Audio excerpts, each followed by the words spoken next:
ain't got nothing to do with we love you, we knew you, we know your family. As a matter of fact, we'll take you in. You go into exile and come on into our state. And come on in, but we taking your land, your resources. Why? Because you weak.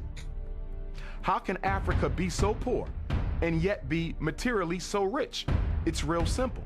The answer lies in the structural adjustment programs, SAP, the structural adjustment programs that are imposed on African nations by the International Monetary Fund of Washington, D.C., the World Bank of Washington, D.C., and USAID. These three organizations come into Africa, loan money, and then charge an interest rate on that money that they know the African nations can never pay back, thusly re-enslaving the entire nation and, in fact, the entire continent. I point out that when Spanish, English, Dutch explorers would go through, let's say, the Americas, there's a good example here for the African continent. Many of the places they arrived at were already abandoned.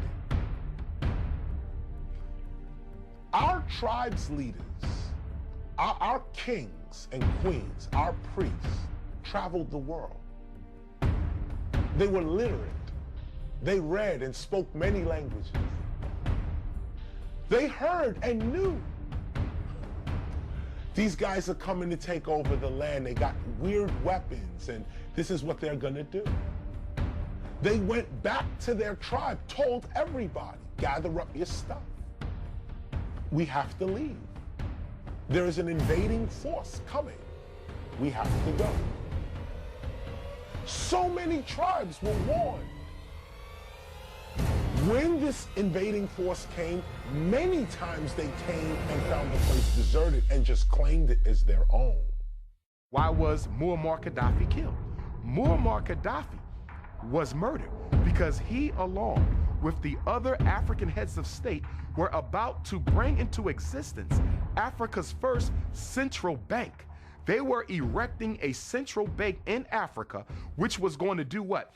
Back its money to the resources under the ground in Africa.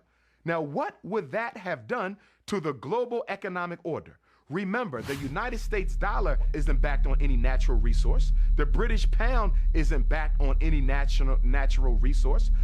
The Canadian dollar, the European Union, their currency isn't backed on any natural resource because Europe doesn't have a lot of natural resources. Africa does. So if they would have been successful in creating a central bank of Africa, coming up with a unitary currency, and then backing that currency to the material wealth under the soil, they would have bankrupted every other economic system in this world, from America to Europe to China. That was revolution, and that's why Muammar Gaddafi had to be assassinated, because he was about to help the African heads of state eliminate modern slavery and neocolonialism from the continent.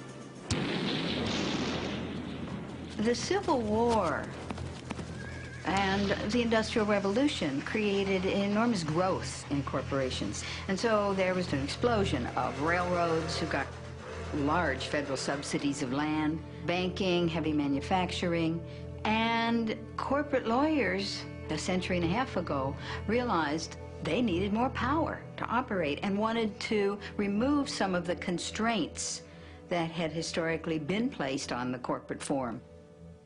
The 14th Amendment was passed at the end of the Civil War to give equal rights to black people. And therefore, it said no state can deprive any person of life, liberty, or property without due process of law. And that was intended to prevent the states from taking away life, liberty, or property from black people, as they had done for so much of our history. And what happens is the corporations come into court, and corporation lawyers are very clever, and they say, oh, you can't deprive a person of life, liberty, or property. We are a person. A corporation is a person. And the Supreme Court goes along with that. And what was particularly grotesque about this was that the 14th Amendment was passed to protect newly freed slaves. So, for instance, between 1890 and 1910, there were 307 cases brought before the court under the 14th Amendment. 288 of these brought by corporations, 19 by African Americans.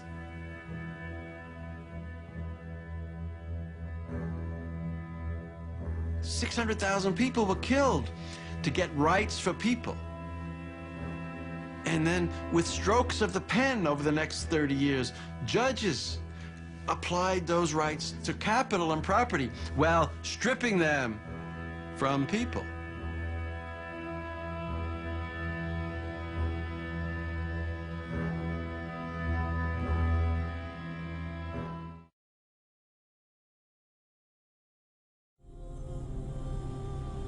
The one thing that we could say about African peoples is that we left evidence of ourselves all over this planet. And that's the problem with European scientists. The deeper they dig, the blacker the planet gets.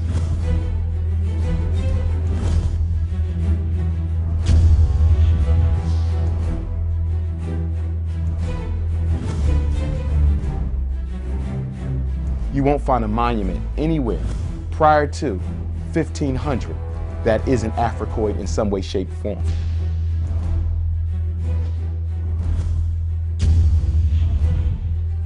People think Africa and Asia and Guatemala, Southern America, these places were all jungle. Jungle came after the invasions of European colonialism. Then the jungles came in because nobody was manning the land anymore. I'm an African American. Africa's my race, America's my geopolitical place. I'm not surrendering that to anybody. The monument that we know is Stonehenge. A European writer by the name of Gerald Massey said in one of his books that Stonehenge was built by an African man named Mauryan.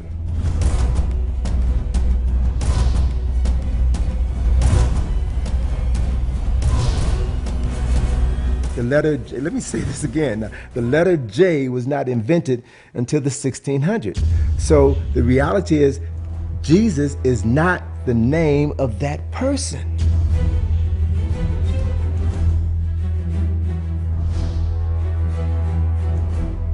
Studies have consistently shown now for decades that people of color are no more likely to use or sell illegal drugs than whites. You're destined to be a planned minority. You know what a minority means? That means a loser. It means you're a loser. Black folk don't have a problem. White folk got a problem. Black folk problem is that white folk got a problem. The real problem we have is white supremacy.